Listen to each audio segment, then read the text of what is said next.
We're ready? Hello, everyone. Thank you for joining us. The Minister of Defense and Secretary of Defense will now deliver statements to the press, and we'll have a few questions at the end. Please, Minister. U.S. Secretary of Defense, General Lloyd, when you said that you stand with Israel, you showed up. You stand here with us.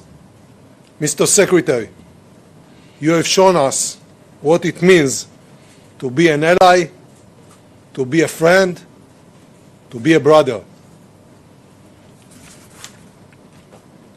The Secretary and I have just left the war room. We sat where decisions are made on Israeli security, on our most sensitive interests. I briefed the Secretary on strategic developments in our region, and the Chief of Staff, together with the IDF leadership, shared our operations. Defense cooperation and U.S. support in the Pentagon, in the White House, in the Congress, ensure freedom of operation and enforce our capabilities. In fact, today, we will receive the second aircraft carrying essential munition to the IDF.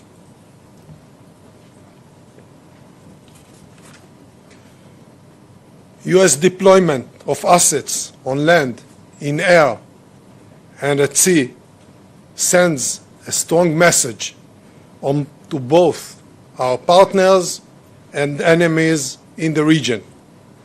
On behalf of Israel's defense establishment and on behalf of our citizens, Mr. Secretary, thank you very much. Let me remind you all, our audience, who is the enemy. Our neighbors is Hamas, the ISIS of Gaza, an organization enjoying the Iranian payroll. I cannot let the world forget the brutal attacks Hamas terrorists conduct against Israeli children, Israeli women, Israeli elderly and entire families. Murder, rape, kidnapping, this is what we face in this war. This is a war on the existence of Israel as a prosperous state, as a democratic state, as the homeland of the Jewish people. This is a war on freedom and on our common values, and we are on the front line. We will keep fighting, and we will win this war. We will prevail. With your permission, Mr. Secretary, I'll say a few words in Hebrew. מאז יום שבת, מדינת ישראל נמצאת במלחמה. אנחנו נלחמים על הבית, אנחנו נלחמים על העתיד שלנו. והפגישה שסיימנו עכשיו, ידידי מזכיר ההגנה אוסטין ואני, בבור הפיקוד, סיכמנו על שורה של מהלכים וסוגיות אסטרטגיות. אני בטוח כי גם ידידינו ברחבי העולם וגם אויבינו בכל הגזרות מבינים היטב את משמעות הברית הזו ואת משמעות הביקור הזה. מדינת ישראל היא מדינה חזקה, מדינה שבה מתקיים שילוב בין צבא עוצמתי לבין מערכת אזרחית עם חוסן לאומי בלתי רגיל. החוסן שמצוי ב-DNA של כל יהודי הוא תוצר של מאבק הישרדות של אלפי שנים עם תוצאה אחת שלא משתנה. האויבים שלנו רוצים להשמיד אותנו פעם אחר פעם, ובסופו של דבר אנחנו שורדים, מנצחים והם נעלמים. זה מה שיקרה גם הפעם עם החמאס. זה הגורל שמחכה לחמאס הדאעש של עזה. המלחמה תהיה ארוכה, המלחמה תהיה קשה, ויהיו מחירים, אבל אנחנו ננצח. כבר עכשיו החלנו במקביל לפעולות המלחמתיות, גם בשיקום של מקומות שנשרפו, והם עוד ישגשגו. ידידי הגנרל אוסטין, חזרנו עכשיו מערכת מצב בבור הפיקוד. חזית במו עיניך במראות הזוועה, ספגנו מכה קשה מאוד. אנחנו נתחקר ונפיק לקחים. נהיה חזקים יותר. אבל עכשיו עת מלחמה, ובעת מלחמה המטרה היחידה והראשית היא לנצח. בימים האחרונים התהפכה המגמה, ומי שתקף אותנו הפך להיות מותקף על ידינו. מקרבות ההירואיים בשטחנו, בהם היכו לוחמי צה"ל בסדיר ובמילואים, את מי שתכנן להגיע הרבה יותר רחוק מרצועת עזה, עברנו למתקפה על שטחי רצועת עזה. התוצאות יעבירו לעולם מהי נחישותנו, מהי עוצמתנו, וכיצד אנחנו מתמודדים עם מי שמנסה להרוג את ילדינו, את זקנינו ואת נשינו, ולצערי במקרה הזה גם הצליח. חברי מזכיר ההגנה אוסטין, יש לנו משימה משותפת, הדרך תהיה ארוכה, אבל בסופו של דבר אני מבטיח לך שאנחנו ננצח. במלחמה הזו אנחנו ננצח. Thank you, sir. Well, good afternoon, everyone. Yoav, we've been in close touch, but it's good to see you again in person. And it's good to be back in Israel, even during such terrible days. As the U.S. Secretary of Defense, I am here in person to make something crystal clear.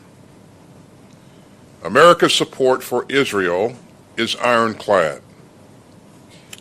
And I extend my deepest condolences to the Israeli people for those killed or wounded in this terrible slaughter by Hamas.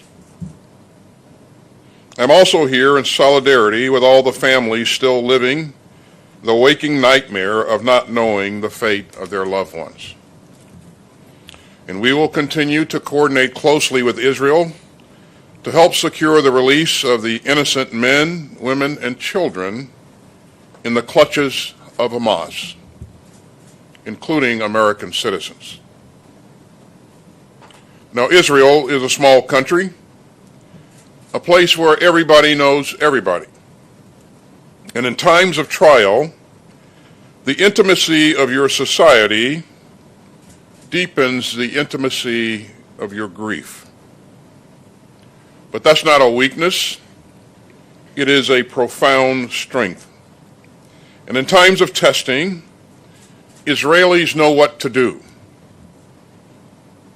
Over this awful week, we've seen Israeli hotels and homes take in those who've had to flee. We've seen long lineups to donate blood. We've seen WhatsApps explode with messages as people race to support neighbors in anguish.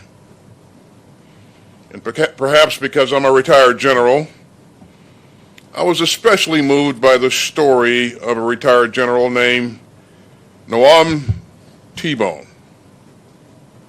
His son called him on Saturday from his home near Gaza to say that Hamas terrorists had stormed their kibbutz and were closing in. And the retired general jumped into his car in Tel Aviv and raced toward the combat zone.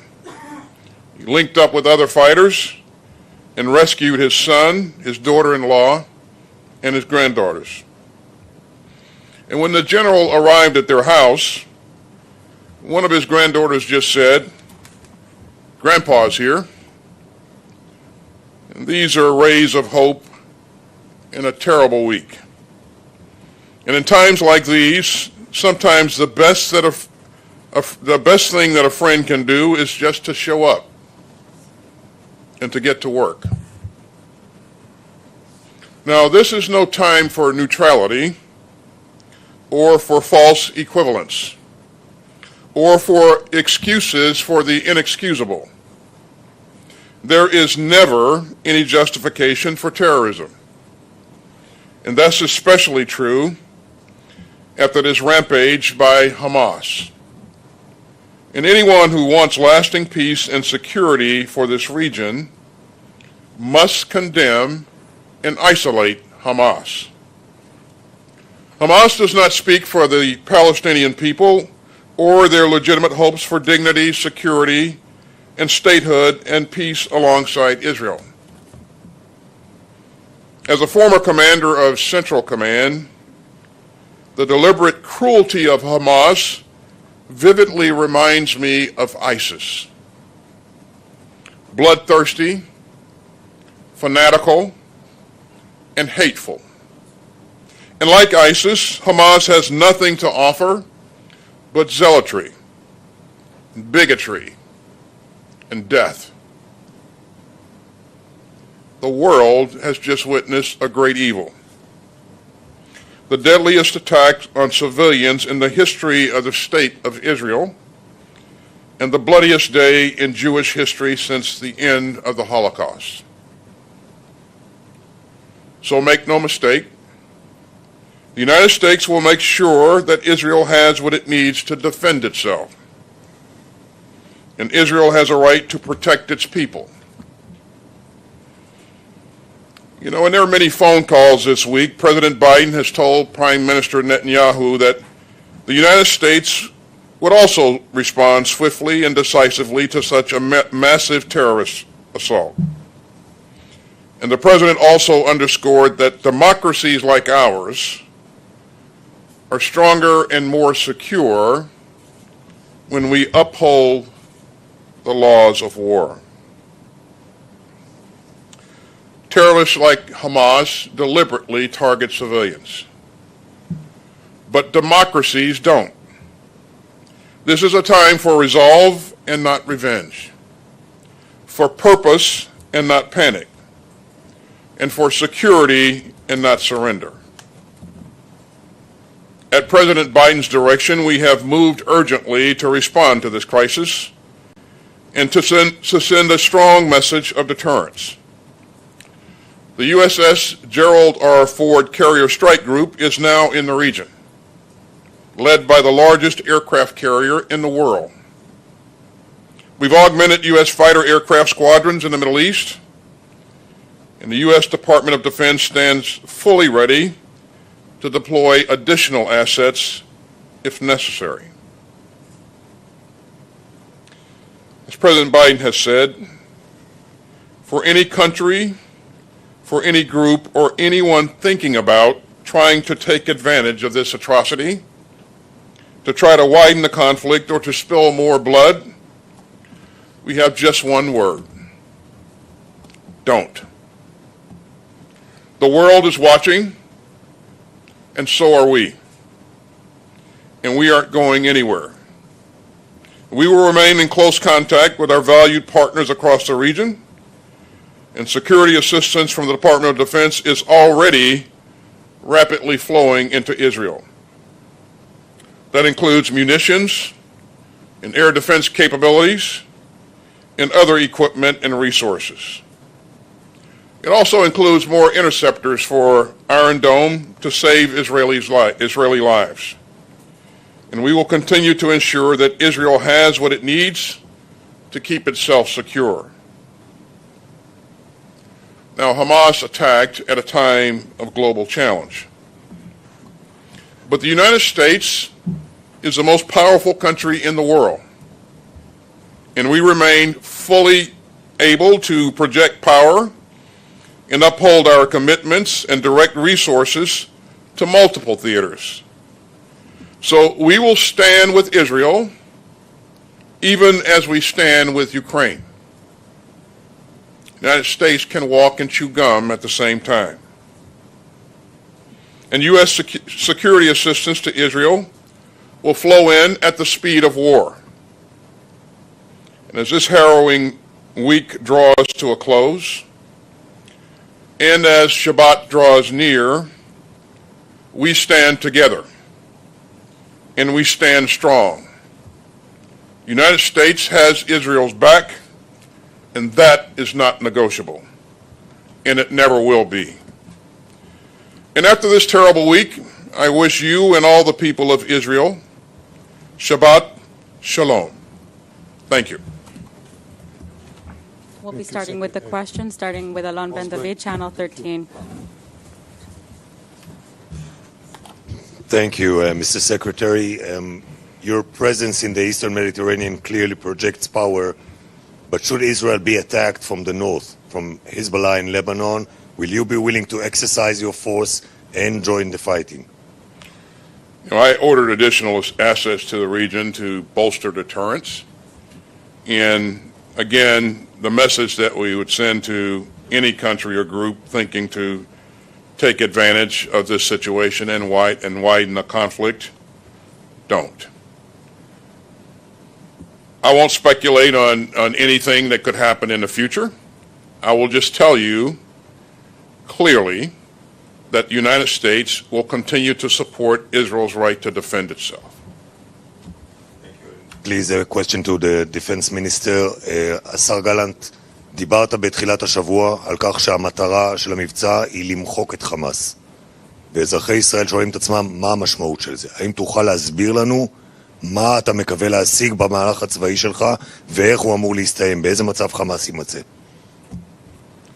אנחנו נמוטט את שלטון החמאס, אנחנו נחסל את היכולת הצבאית של חמאס, אנחנו נוודא שהאיום הזה לא קיים בגבולות שלנו, זה יהיה ממושך, זה יהיה קטלני, זה יהיה עוצמתי וזה יהיה לתמיד.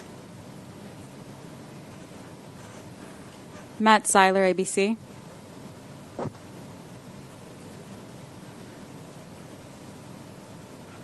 Thank you both for doing this. Secretary Austin, the U.S. administration has told Israel to avoid causing civilian casualties and to uphold what you called just now the laws of war. Given how Hamas fights, deliberately launching operations from dense civilian areas, how could Israel permanently end the terrorist threat posed by Hamas without inevitably risking many civilian lives? And as we watch the civilian death toll in Gaza rise while Israel conducts its counterattacks and perhaps a ground invasion, do you believe the moral culpability for those Palestinian deaths belongs to Israel, Hamas, or both? I'll leave it to Israel to talk about its potential plans and its approach to conducting operations. Matt, I'll just say again that Israel has a right to defend itself, and we will support Israel's right to defend itself. We will continue to flow in security assistance. And I've worked with Israeli forces over the years, over many years. As you know, I wore a uniform for 41 years. My experience in working with the Israeli forces is they are professional, they're disciplined, and they are focused on the right things. And so I expect that going forward, they will continue to exhibit that same degree of professionalism that we've seen in the past. But you know, Matt, we've seen this before. The international community fought ISIS, who in some cases was embedded deeply in built-up areas. And that international coalition fought valiantly and protected civilians and created corridors for humanitarian movement, even in the midst of a pretty significant fight. So again, this is a professional force. It is well led, and I have every expectation that it will be disciplined. Thank you. And for Minister Gallant, have you seen evidence that Iran was directly involved in planning or executing the recent attack on your country, or any signs that either Iran or its proxies are seeking to exploit the situation? And if you do come to see signs of an imminent attack on Israel, are you in favor of preemptive strikes? Iran, Hezbollah, and Hamas is one axis, an axis of evil. Everything is directed generally from Iran. The permission is given by Iran, the money is supplied by Iran, and the ideas are shaped in Iran. Therefore, it doesn't matter if they give or didn't give the permission, but the idea is an Iranian idea. As to the actions, future actions of IDF, I will stay confidential for good reasons. Thank you. Suleiman Masaude. Mr. Secretary, thank you for this. House Foreign Affairs Chair Mike McCall said that we know that Egypt had warned Israel 3 days prior to that event, like something like this could happen. We don't know how we missed it. We don't know how Israel missed it. So can you tell us what really the U.S. knew before this attack? What I can tell you is that if we had known or if we know of a pending attack against an ally, we would clearly inform that ally. But what we're focused on now, Suleiman, is we're focused on making sure that Israel has what it needs to defend its sovereign territory and to protect its citizens. And the minister and I spent a good bit of time talking today about what those requirements are and what we need to do to urgently meet those needs. אדוני השר, תודה רבה. זו פעם ראשונה שדרג מדיני עולה לשאלות העיתונאים. אתמול שמענו את הרמטכ"ל גם לוקח אחריות ואומר, אנחנו כשלנו בשמירה על ביטחון אזרחי ישראל. האם יש כן גם אזרחי ישראל שואלים את עצמם, האם כן יש איזושהי לקיחת אחריות מצד הדרג המדיני בעניין מה שקרה בדרום? אנחנו ספגנו התקפה קשה עם מחירים מאוד כבדים. יהיה זמן לתחקר את העניין הזה. בעת הזו, גם אני, גם המטה הכללי, הרמטכ"ל וכל לוחמי צה"ל, אנשי השב"כ, אנשי המוסד, משטרת ישראל, כולנו ממוקדים בהתאם להנחיות שנתתי בדבר אחד, לנצח ולהביס את חמאס כפי שפירטתי. זה מה שנקבע, זה הדירקטיבה של ממשלת ישראל וזה מה שיהיה. And last question from Tom Secretary.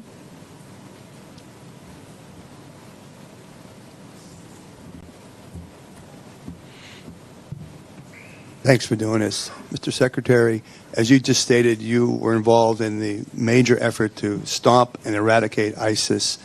When you talk to the minister and others and that experience courses through you, what kind of lessons learned do you feel or might be helpful in this case, especially dealing with that whole urban situation that you just referred to, the evacuation of civilians from Gaza, those kind of challenges? What kind of ideas and thoughts that you have that you can share, please? Well, thanks, Tom. I would tell you that encountering ISIS, I felt as if we were staring evil in the eye. It was truly evil. And what we've seen from Hamas, it takes that evil to another level. And so that's the first thing that we need to remember and consider. There are a number of things that we talked about today that there are some lessons learned that we'd be more than happy to share with our allies here in terms of operating effectively in dense urban terrain, creating safe humanitarian corridors, making sure that we're thoughtful about how we shape the battle, and making sure that our objectives are well defined, and so we'll continue to share the lessons that we've learned over the years, and of course, as the Israelis prosecute this fight, we will learn lessons from them, and so I think it's this great teamwork that has served us both well over the years, and we'll continue that. Mr. Minister, there's been some confusion over the 24-hour deadline that Israel announced for civilians in Gaza to move south, to evacuate and move south. There was a 24-hour deadline initially reported, and then there's been reports that Israel has modified that, have left it open. In other words, not sticking to 24 hours of a deadline. would you please clarify specifically, is there going to be a deadline? What can you tell us about the deadline? And what will Israel do, if anything, to help civilians move? Some of the people have said that's Hamas's problem. It's not our problem. Well, first of all, I would like to remind all of us what happened less than a week ago. 1,200 Israelis were brutally murdered, raped, burned alive. Kids were tied one to the other and shot at their hand. This is Hamas. This is the ISIS of Gaza. And as the Secretary said, they took evil to another level. That's first issue. Second, Israel never and ever will not shoot civilians in purpose. Therefore, we are asking all the civilians in Gaza City to go south of Gaza. And the reason is that because we don't want to harm them. The camouflage of the terrorist is the civil population. Therefore, we need to separate them. So those who want to save their life, please go south.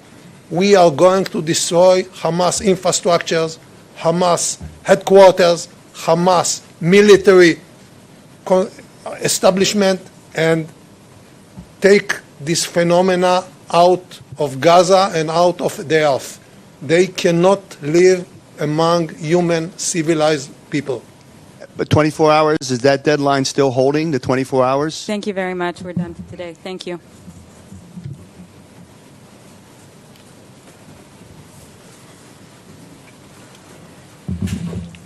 Minister. Sir, always a pleasure. I hope the media is not too tough here in Israel. Media is the same everywhere. So.